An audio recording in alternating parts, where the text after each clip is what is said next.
Hello again, and welcome to part 4 of the series on Mendeley. We're going to continue with managing your library, and we're carrying on where we left off, and that is with using folders and tags. So we're looking at categorizing documents, and there are two ways that we can actually categorize our documents in our library, and that is with either tags or folders. So this one way is using tags and then filtering for the tags. And essentially what this means is that in the metadata column of the document, when we click on a document, we are able to add details about the document, or metadata as I referred to earlier. And within that metadata, we can categorize that document with keywords that we can then use later on to filter by. So for example, this document to me might refer to or speak to e-competencies, and so I'm going to put e-competencies there as a tag, and then later on when I'm looking for documents about e-competencies, I'm going to filter and search for e-competencies, and then this document will pop up. So I can actually list more than one tag using a semicolon. And I find that this method is so much more efficient for me than creating many folders and popping documents into more than one folder. With tagging by keyword, it also helps me to identify what the key themes or concepts within that article or document is. One thing to note though, that is when you are filtering, you have to ensure that you tick all documents to make sure that you filter all the documents in your library. And you can also filter by author keywords or authors or publications.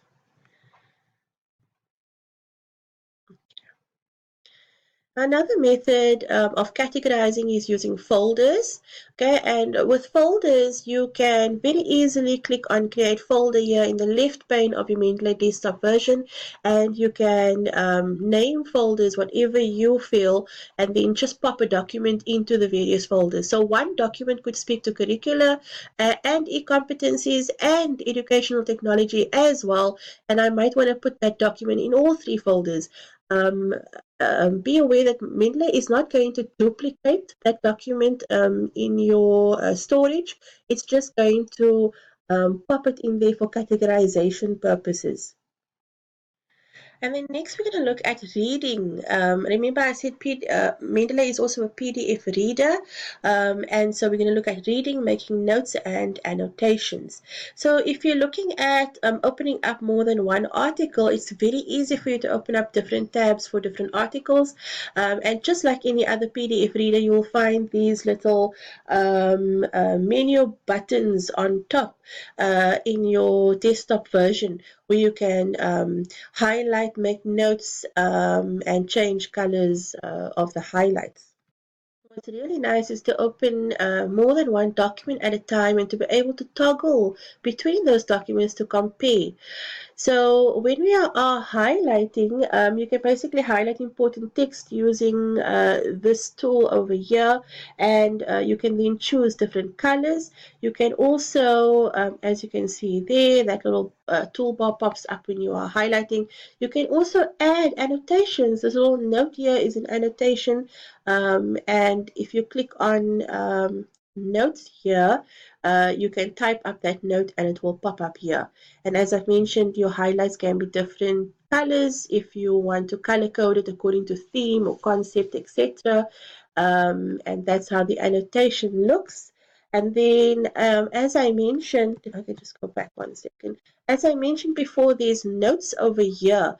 And so the notes in this column are document specific, meaning that the notes here are about the whole document or article that you are referring to, whereas these notes are content specific, meaning that it's situated against the content within your article. So it's more specific to the content that you are referring to, for example. And what's nice to know is all of the annotations will basically be listed at the bottom of the notes here, which I will show you when we go over to the desktop version. Also, what's nice is that when the annotations are listed and you actually click on an annotation, it will jump to that particular space or spot in that document. And then next we are going to talk about the search facility, and Mendeley has a very amazingly powerful search tool that I've enjoyed very much with my research, and it helps you to locate items very quickly within your document. So all you have to do is enter a search term in this field over here, and Mendeley will filter your library to show references that contain that term. But what's nice is that it looks within the references, it looks within the metadata, it looks within the article to look for the term that you are searching for. And then you can also search by author, title, year, publication, and even within your notes and annotations, which is quite nice. And I think I've mentioned filtering already. Yeah, so it's really nice that Mendeley searches in text as well as the title. So it's a really nice, thorough search for context-specific criteria. The next thing that's also nice is that Mendeley, if you go to Tools and you click on Check for Duplicates, it will very quickly tell you how many documents are the same within your library. So if you've forgotten that you've entered a particular document and you've entered it again into your library, Mendeley will highlight the duplicates and give you an opportunity to merge them. And before it merges those documents, it will ask you to confirm the metadata if it's not consistent with each other, which is also quite a nice facility. So let me quickly take you to the desktop version and just show you some of the things that I've spoken about now. So as you can see, I can open up a document and then I can go back to my library and I can open up another document at the same time, and you will see it being tabbed over here, and then I can toggle between those documents and I can open up even another document. Yeah, and then if I want to highlight, I can just make sure that I'm highlighting text, and then I can just go ahead and highlight important text that I want to refer to. And I can also color code that particular text to mean different colors. And if I wanted to add an annotation, I would click on this note over here and just basically click wherever I want that annotation to pop up, and I could type whatever the annotation is, and I can then also again choose a different color for that particular annotation. And then take note that the annotations will be listed over here. So let's say I want to add another annotation. I just click over here and I say, for lack of creativity, and you'll see that it pops out over there, and when I am searching, as I said here, it will also search my annotations, and if I'm going to click on the annotation, it will take me to where it is in that particular document. And this general notes over here is the notes that I want to make about the whole document, the document as a whole. And then let's say I want to filter by my tags. Again, you see I've highlighted this document, so it's not showing me anything because I haven't clicked on my documents.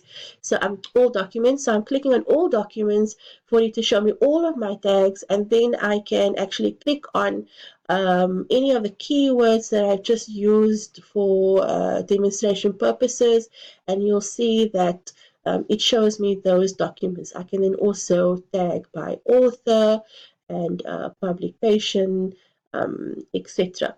And what's nice is the search facility that I've mentioned. It will show me everything with e-skills and everything with skills. So if I want to be more specific, I might want to use more specific criteria like inverted commas, etc.